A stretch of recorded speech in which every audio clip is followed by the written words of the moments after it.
Hey guys, what's up? What's going on? How are you guys doing? Today we're going to be breaking down the WoW Air Travel Guide application video that I made about the city of Toronto. Before we do that, take a look at this.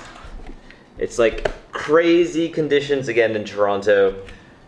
Like it's fog outside, but I know underneath the fog it's also blistering winds. We have like another crazy wind warning day here.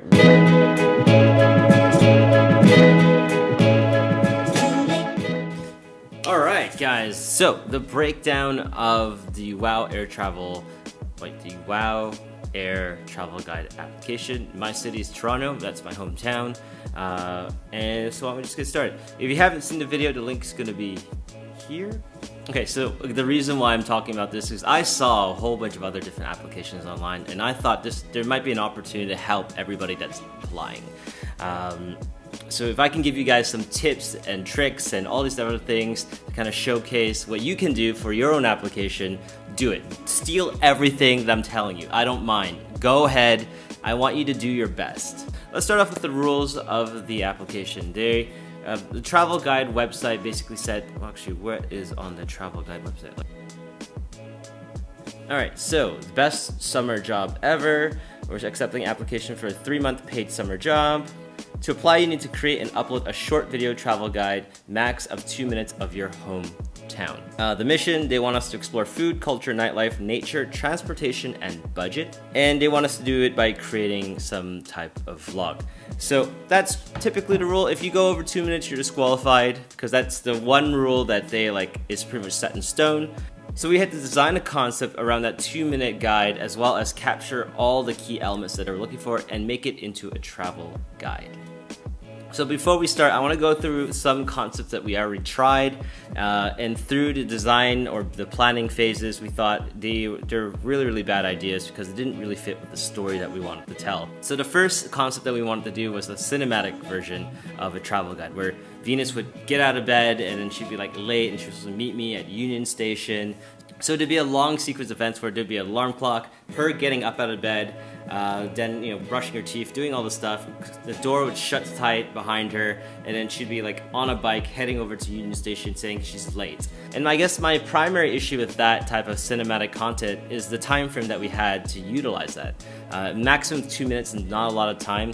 If you were going to shoot something like that, each shot would be about a second long each, and I don't really think it really added that much in terms of the flavor of a travel guide. I think it would have wasted at least 25 seconds before you'd actually even get to the travel guide of the video. Now the second concept that I thought of was, well, why don't we, since I'm like a travel YouTuber and I have like tons of shots of like planes and landing in airports and all these other things, why don't we do like where we would pretend we'd fly in from abroad.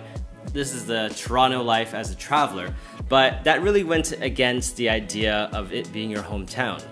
If it's your hometown, why would you be on a plane? Why would you be coming in through the airport? Why would you, in terms of a story, that didn't make any sense either. If I want to be seen as an expert about Toronto, this is my hometown, this is my neighborhood, this is my hood, then I want to be seen living in this destination, not flying in from another place and pretending I'm a traveler to my hometown. It's a cute concept, but I also think that the whole thing might have also wasted a lot of time in terms of you're spending at least 15 seconds filming at the airport of that whole arriving to the city, when really I just want to get straight to the point, how we're going to get this and compact as much information as we can in an entertaining format that is going to bring a lot of value to the end viewer. So those are mainly the two concepts that we played with. If you want to look at my notes, we have, you guys can't see anything. So we designed a lot of different concepts, we designed a lot of different storyboards, we designed a lot of things. If I'm going to create a video about Toronto, then I want to make it the best video ever. And if I want to make it the best video ever, I want to make sure that everyone that leaves, by the end of my 2 minutes, they have a pretty good idea of what they can do in the city, how they're going to do it, and get a few ideas about certain destinations they should try out. There are a few things that I wish I could have done, but I know that because of copyright issues, I wanted to wear this shirt, but this seems kind of aggressive, doesn't it? I like wearing this during playoff season, during the sports, but... And then on top of that, I'd lay it on with a tract.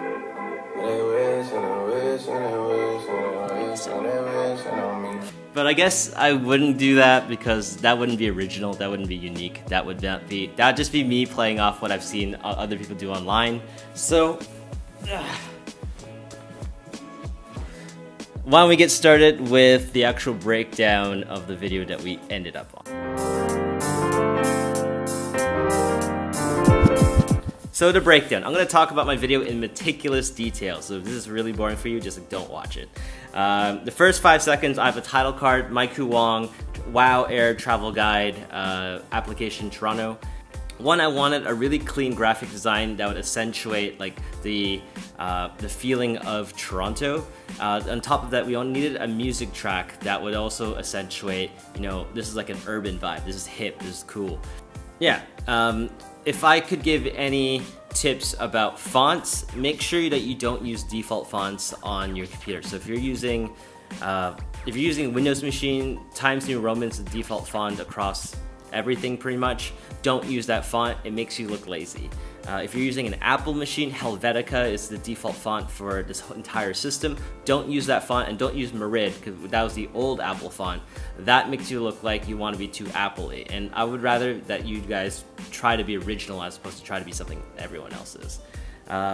One rule overall, do not use the Avatar font and do not use Comic Sans MS. If you use those two fonts, that immediately detracts from your content, and it's just not good. It's just not good design. So if you're wondering what font I use the Brandon Grotesque font, but you know, you don't have to use the same font I use, just use whatever you think fits with your own personality. All right, moving on. Hey guys, what's up? What's going on? My name is Maiku. I'm a travel filmmaker. I'm Venus. I'm an interior designer. And today we're doing a 2-minute travel guide about Toronto. Since we're already on the clock, let's go. It's extremely important to always say hello at the beginning of every single one of your videos, especially if it's a vlog. The reason is because you want to have that emotional connection with the viewer. You want to have some type of personality. And if you don't say hello, then it seems like the viewer is now watching a film where they're not interacting with the object, where on YouTube, we're meant to interact with our audience. I'm a real person. I can talk to you. You can leave comments to me. I will respond. And that's why I always say hello, what's up, what is going on. I want to know more about you than you know about me. So I always say, that's why I always say it. And because this is like a job application, if you're applying for a job, don't you want to start off with hello? So I also made sure that there was a timer in the bottom left corner. When you add a timer on the screen, it adds a little bit of a sense of urgency. When you know that that timer is ticking down and I'm like working against that timer to give you as much information as possible, that gives meaning. That gives like an excuse for me to like rush things. It's good if you have to submit a time-based application because that means that, you know, you're on the clock, you're ready to go. It's like an exam.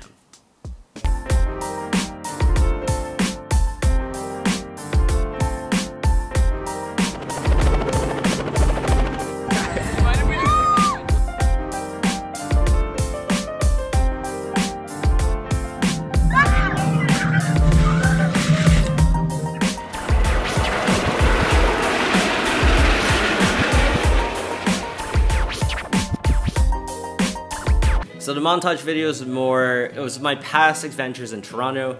I wanted to get it out of the way, move on, but also wanted to show you guys, because of the travel guide, that these are the things you can do while you're here in the city.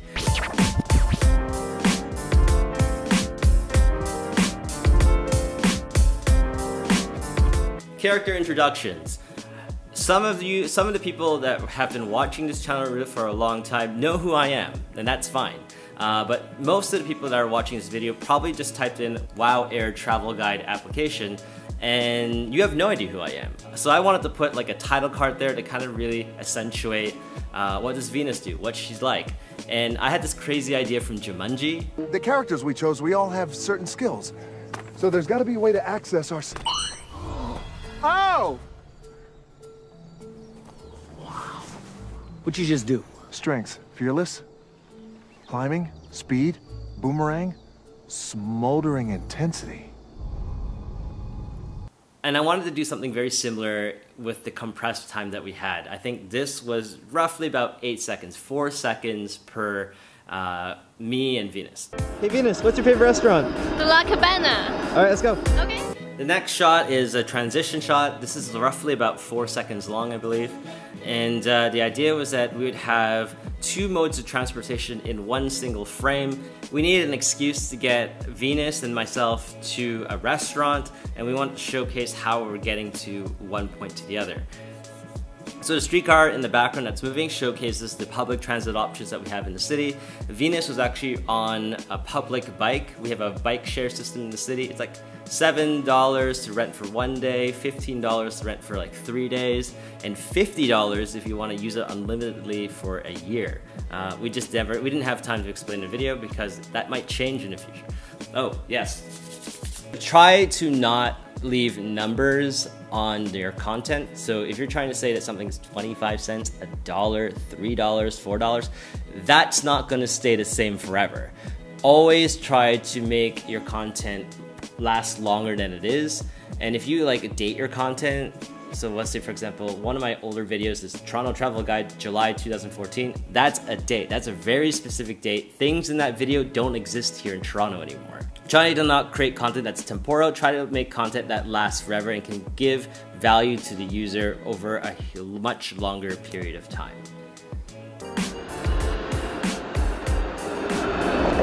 If you guys are looking for a budget tip, make sure you bring an electric skateboard with you wherever you go. I use this to get to places really, really quickly, and it saves me a lot of money. Now, another alternative, you can rent a bike, but I prefer this. Woo! Go, go, go, go, go! So this is where I think about being original, being unique, do something that no one else is doing. My unique advantage is I actually do use an electric longboard everywhere. I've traveled all over Europe with my electric longboard. I never pay for public transportation when I'm in cities because I just love having like my own personal transport. I can go and leave wherever I want. I don't have to wait for buses. I don't have to wait for trains. And you know, if I am late to something, I have my own ability to get to places without having to worry, without having to rely on other means.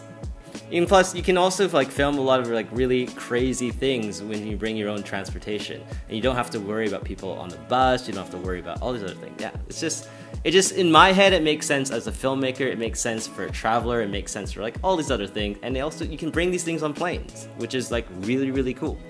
If I had a recommendation in terms of an electric longboard, get the new boosted Mini S. That is compliant with FAA regulations.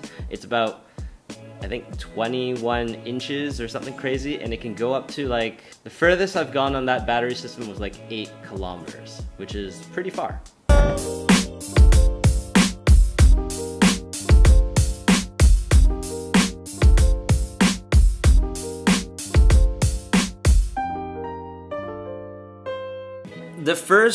The next sequence is like a long, like cloudy, gloomy sequence because when we went to the restaurant that we're going to, it was actually raining. I wanted to keep the gloomy atmosphere shots because I wanted to make sure everyone knows that it doesn't matter if it's snowing, if it doesn't matter if it's raining, if it doesn't matter if it's sunny, you are going to have a great time while you're here. Like, the city's still beautiful in any condition. When it's in winter, everything freezes over. It's still beautiful.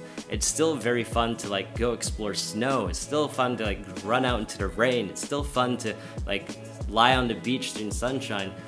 It's just that great here in this city. So on top of that, you might have noticed that the montage in the first sequence with the attractions is very different from the second montage I filmed of just me traveling through Toronto. I think it really just comes from the ability and the equipment I've gained over time. The first attraction montage sequence, I was equipped with very, very basic equipment and I filmed whatever I could. The second montage sequence, where I'm just traveling on the highway, filming everything in slow motion, making everything very beautiful in the rain, was shot on this. This is the RX100 Mark V, and this can shoot amazing slow motion footage in any situation. This compared to like my real camera that I'm shooting on, like this is a beast. Okay, so if you guys don't know, Toronto has basically any type of food that you can possibly get around the world. And the idea is that we're getting like authentic Cuban dishes here right in downtown Toronto. This is sandwich, Cuban meat on soft bun. So this is a concentrator. This is something that's deep fried in buttermilk, and it basically has all the Cuban goodness inside. I'm gonna eat this for you. And red Bun. is almost. In the vlog before I released, I did say that I reached out to all these different restaurants and all these different places to shoot in. It was raining, so we actually originally had the intent of filming on a patio in Ossington. So my original intent was I wanted to film on a patio in Ossington. Patio life is a big thing in Toronto, but it was in the middle of raining and that didn't look very good. So we went back and we went to La Cabana, which is also a great restaurant on Ossington, one of my favorites. If you've seen the movie Chef, it's basically that type of Cuban cuisine in real life. So the standard food things, you showcase the food, you talk about the food, and you eat the food. I think the unique dynamic that me and Venus has is Venus can't finish, no matter how good the food is, she will never be able to finish her food. She has like a tiny stomach. And it doesn't matter what meal that we're eating, I always have to eat half of what Venus's portion is. I'm getting fat. Like, I actually visibly know I'm getting fat from dating Venus. I should probably work out. Get a Bowflex or something. So that is La Cabana. Film some slow motion shots of food if you can. That's usually the buttery goodness that you're looking for. And this is important. This is really important. Because it's a vlog, you don't want to make it feel scripted. Once it feels scripted, it doesn't feel real. When I took the food out of Venus's plate, I just did that. And I just turned the camera on her and was like, haha, I'm eating your food, too bad. Just moments like that really make things look way more authentic. It makes things look real, and that's the whole point of vlogs. It's to, 1, be entertaining, it's 2, to be informational if you can be, and 3, it's to like make a story about life. Hope you guys have fun. And you guys remember, like and subscribe. We'll see you guys tomorrow. Bye. Final scene is the goodbye. Always say goodbye. Always remember to tell people like and subscribe. Do it. And but there is more thought I put into it. We could have done this outside. We could have done this in like a magnificent location, but I wanted to do it here at home because it represents hometown. And a part of being the hometown is you have a home at that place, and this is our home. That's the breakdown of the WOW Air Travel Guide application for Toronto, also known as the 6, also known as Draketown. And yeah, hopefully this is something that has helped you guys out. Hopefully this will help you guys create more content. Be original, be unique, don't copy what everyone else is doing, and feel free to steal any ideas from this video. Feel free to steal any idea that you have from this video. It's all about community, it's all about giving back. And oh yeah, hopefully you guys stay. Remember, like and subscribe. I'll see you guys tomorrow? Yeah, tomorrow. Bye. Oh, work hard, be consistent, and always deliver on time.